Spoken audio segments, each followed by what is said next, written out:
नमस्कार दोस्तों, मैं डॉक्टर शकुन गुप्ता, माता शाकुंभरी आयुर्वेदिक में आपका स्वागत करता हूँ। आज हम बात करेंगे बच्चेदानी का साइज़ छोटा होना, यानी यूट्रस का साइज़ छोटा होना और यूट्रस की शेप ठीक ना होना। तो उसको जानने से पहले हम सबसे पहले जानते हैं कि बच्चेदानी का नॉर्मल साइज़ क्या होता है। जो बच्चेदानी का नॉर्मल साइज़ होता है, इसमें यूट्रो सर्वाइकल लेंथ मतलब जो यूट्रस से लेके सर्विक्स यानी बच्चेदानी के मुँह तक की जो लेंथ है, ये 7 से 10 सेंटीमीटर तक की जो लेंथ होती है, वो नॉर्मल मानी जाती है। अगर ये लेंथ इससे छोटी हो, तो उसको बच्चेदानी का साइज़ का छोटा होना बोलते हैं। तो हम सबसे पहले जानते हैं इसके कारण क्या है। तो इसके कारणों में सबसे पहले जो फीमेल हार्मोन्स हैं, अगर वो प्रॉपर तरीके से नहीं बन रहे हैं, तो उसकी वजह से भी जो बच्चेदानी का साइज़ है वो छोटा रहता है। दूसरा कारण है premature ovarian failure. Premature ovarian failure के ऊपर मैंने एक अलग से भी वीडियो बनाई है, आप वो भी देख सकते हैं। और प्रीमैच्योर ओवेरियन फेलियर में क्या होता है कि ओवरीज समय से पहले ही काम करना बंद कर देती हैं, तो उसकी वजह से भी यूट्रस का साइज़ छोटा हो जाता है। तीसरा कारण है हाइपोगोनाडोट्रोपिक हाइपोगोनाडिज्म। मतलब अगर जो लेडीज़ के जो हार्मोन्स हैं, वो पिट्यूटरी और हाइपोथैलेमस ग्लैंड की वजह से अगर कम बन रहे हैं, तो उसको हाइपोगोनाडोट्रोपिक हाइपोगोनाडिज्म बोलते हैं। उसकी वजह से यूट्रस का साइज़ छोटा रह जाता है। और चौथा कारण है, कई बार ये बाय बर्थ भी प्रेज़ेंट हो सकता है। बाय बर्थ के लिए मैं बताना चाहूँगा कि जब यूट्रस में जो फीटस की डेवलपमेंट हो रही होती है, जब माँ के पेट में बच्चे की डेवलपमेंट हो रही होती है, मतलब जिस टाइम फीटस बन रहा होता है, तो जो 2 डक्ट्स आती हैं, मुलेरियन डक्ट्स, उनको मुलेरियन डक्ट्स बोलते हैं। दोनों डक्ट्स आपस में मिलती हैं, जब प्रॉपर तरीके से मिलती हैं, तो नॉर्मल साइज़ का यूट्रस एक फॉर्म होता है। परंतु कई बार क्या होता है कि इन जो 2 डक्ट्स आ रही होती हैं, इनमें अगर एक डक्ट की फॉर्मेशन ठीक नहीं हो रही, तो वो तो उस साइड से यूट्रस की फॉर्मेशन नहीं हो पाएगी, तो एक ही तरफ से यूट्रस बनेगा, तो उसको यूनिकॉर्नेट यूट्रस बोलते हैं। मतलब वो यूट्रस आधा रहता है। कई बार क्या होता है कि जब ये दोनों डक्ट्स मिलती हैं, तो जो इनकी प्रॉपर तरीके से ना मिलने की वजह से इनके बीच में सेप्टम रह जाती है, तो उसको बाइकॉर्नेट यूट्रस बोलते हैं।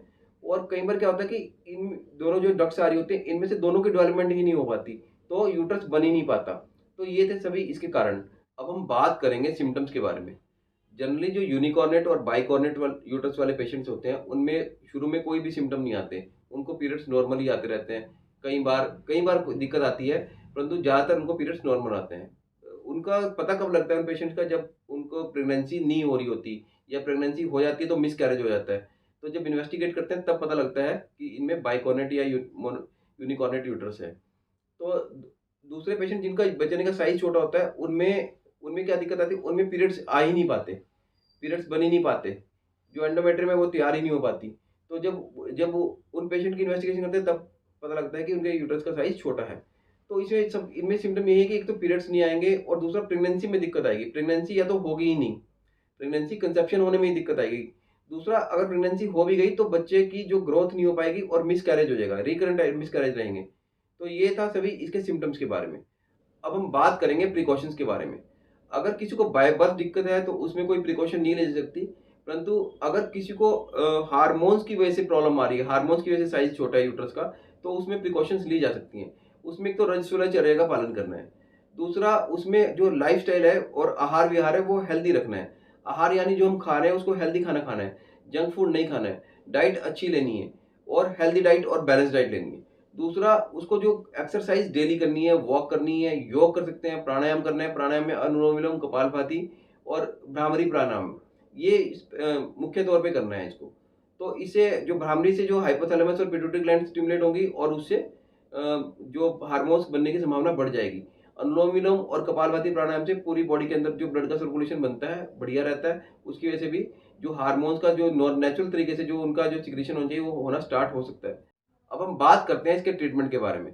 इसमें जो, अगर किसी पेशेंट का यूट्रस का साइज़ छोटा है या उसकी शेप ठीक नहीं है, तो इसमें कोई भी घरेलू उपचार नहीं करना है।